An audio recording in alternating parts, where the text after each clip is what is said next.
Hello guys, welcome back ulit dito sa ating YouTube channel, The Home Biz Edit. Guys, na-restrict na ba o nagkaroon kayo ng violation? Usually, ito yung dahilan kung bakit tayo hindi monetize or suspended yung monetization. Well, sa video na to guys, isi-share ko sa inyo yung isang ginawa ko na paraan sa pag-appeal, paano bumalik yung aking monetization from suspended to active or pwede na ulit siyang kumita or mag-generate. So, isa ka basta na-restrict sa Facebook, no? Kung profile or page, hindi makapag-post, hindi makapag-comment, hindi makapag-ads. Sa video na to guys, ituturo ko nga po sa inyo yung bagong paraan ngayong pwede nating subukan kung kayo ay meron parang restrictions or violation.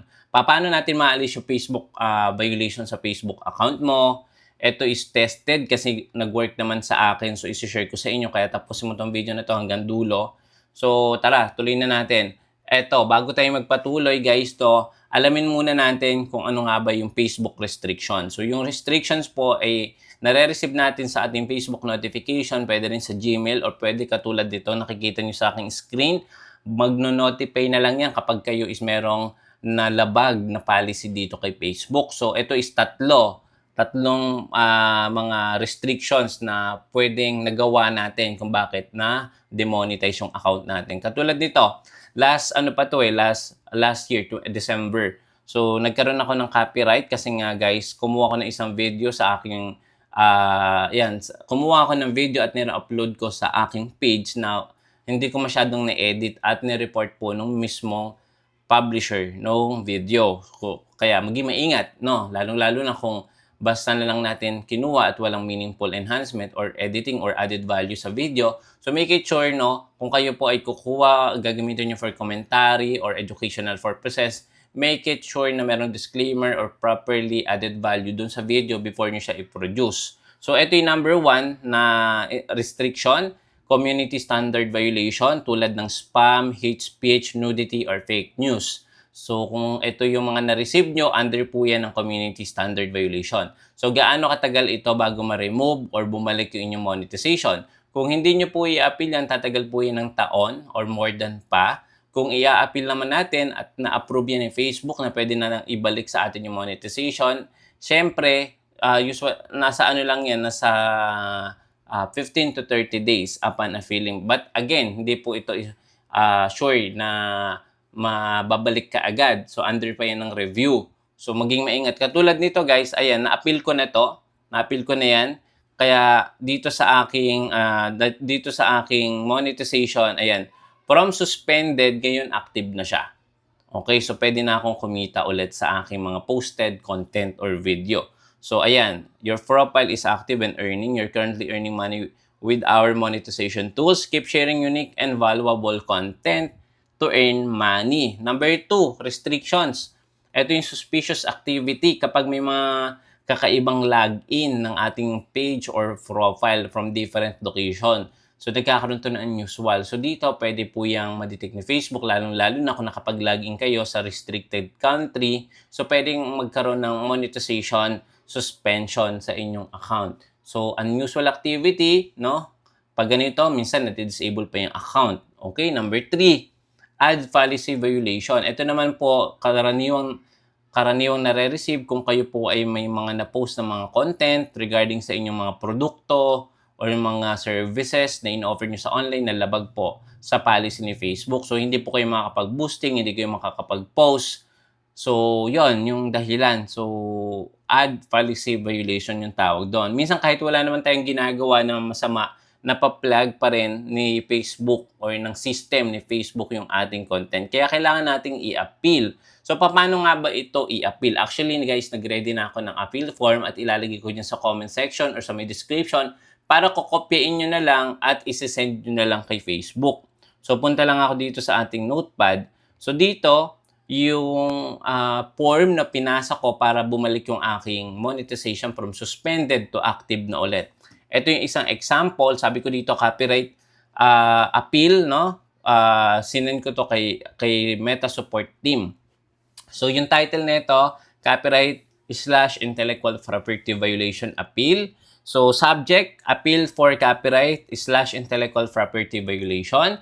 Dear Facebook support team, sabi ko dito, I am writing to appeal the copyright / intellectual property violation Notice on my Facebook account / page, I am committed to following Facebook community standard and copyright policy and wish to resolve this issue promptly. So, inadmit naman natin na talagang nagkamali tayo sa pag-post, kaya nilagay ko na dito na talagang, yun, lumabag ako sa policy. So, nilagay ko din yung mga detalye na po ng ating Facebook, no? Yung name natin, yung email address, URL, report number ng issue, no? So, yung request ko dito, review and re-evaluate of the content, no? Restoration of content / access if compliant. Ayan, kung tayo is nakapag-comply. Guidance on compliance if changes are needed.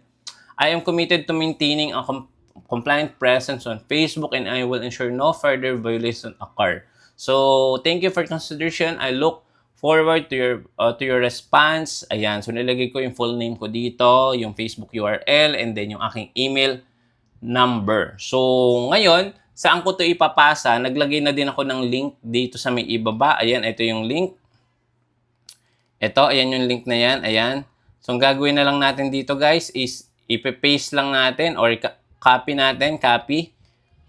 Then, punta lang tayo sa ating browser. Sa browser natin na nakalagin yung ating Facebook, no? So, punta tayo dito. Ang gamit kong browser is Kiwi Browser. So guys, ito yung official link, no. Yung isa pa lang link na nilagay natin kanina is outdated na yon. So ito yung bago. So copyright appeal form. So ulitin lang natin, nilagay natin yung ating full name, email address.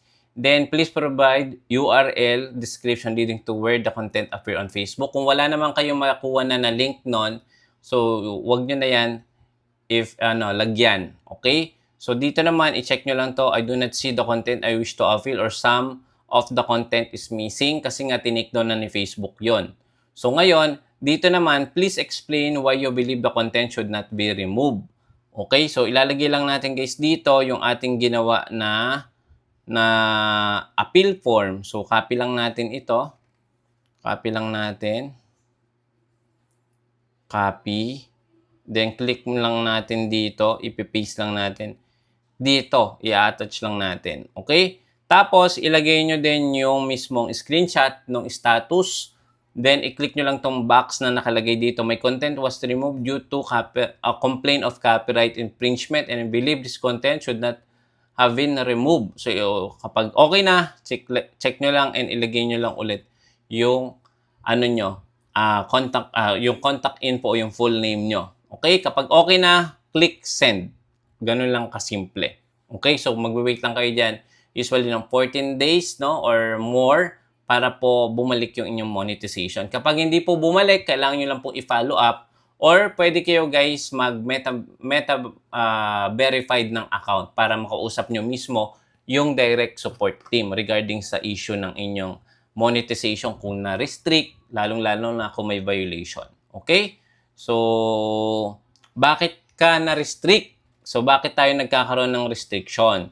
Usually, si Facebook, no, mahigpit na sila this year 2025 or last year pa, na-implement na nila yung AI system ni Meta. So, ang nagde-detect na po ng mga violation or unusual activity sa account ng mga creator ay AI na po. Okay? So, binabase din ni Facebook yung ating mga restrictions sa activity natin, lalong-lalo na sa IP address at device na ginagamit natin. So, alam naman natin, kahit secure yung mga phone natin, may access po dyan si Facebook, di ba?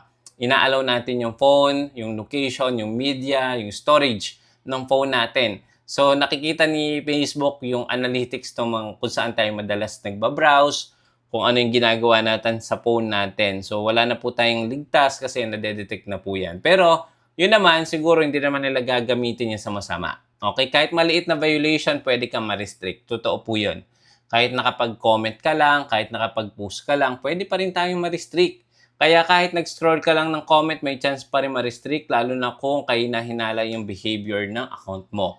So make it sure, no, kung kayo po ay nagwo-worry, pwede nyo pong palitan yung password, pwede nyo pong palitan yung contact information, yung Gmail, yung number, para po secure yung account nyo. Or pwede nyo i-turn on yung inyong authentication, no? Kapag po may mga unusual activity, na sample may nagla-login or someone trying to log into your account to this specific location. So, mag-a-alert po yun sa inyong notification kay Facebook. So, yun. So, tinuro ko naman sa inyo kung paano natin siya ma-request for review. Kung bago pa lang, ayan, click nyo lang dito. Meron niyang makikita dito sa may ibaba na review dito. Ayan. So, ngayon wala na kasi nakapag-review na tayo. And kung hindi pa okay yung review, magpasa kayo ng appeal katulad ng ginawa natin. At don't worry, ilalagay ko yung copy ng form dyan sa may description. At yung link po, ilalagay ko dyan sa comment section para makapagpasa na kayo ng appeal or copyright form. Okay? So, hindi dapat natin sanayin na magkaroon tayo ng mga ganitong violation. Kasi nga, mas tumatagal, no? Mas nakakawalang pag-asa. Kasi nga, imagine, 1 month, di ba, na wala tayong earnings, wala tayong way makapag-upload ng mga content. So, ma-demotivate po talaga tayo. So, make it sure, no, comply tayo sa mga policy ni Facebook. So, kung meron kayong mga content, pag-isipan nyo muna kung i-upload nyo na buo na ba yung, yung inyong video na, walang violation, di ba? Or walang something na makakapag-trigger sa AI detection ni Facebook para i-take down or magkaroon ng violation.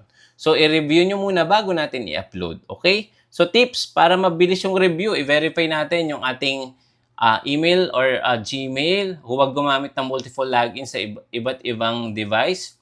Iwasan ang automation tools like yung mga bots. Kung kayo po ay bumibili ng followers, bumibili ng views, iwasan nyo po yan. Pwede po ma-disable or ma-delete ang inyong page or ang inyong profile. I-delete yung mga old posts na pwede makapag-flag sa ating monetization. Kung sa tingin nyo, meron kayong mga old posts na merong mga something like yung fake news, yung incitement, di ba? Yung mga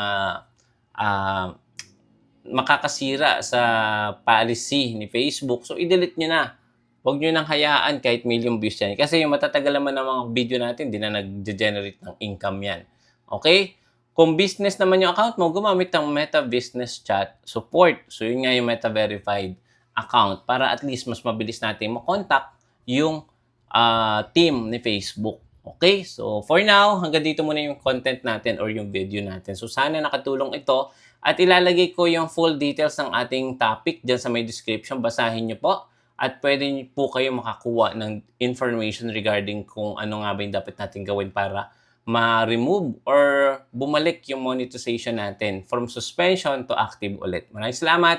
Kung bago ka pa lang, don't forget to subscribe. Click the bell icon para kapag may tayong mga next video, manonotify po kayo kaagad. See you again next time. Bye-bye!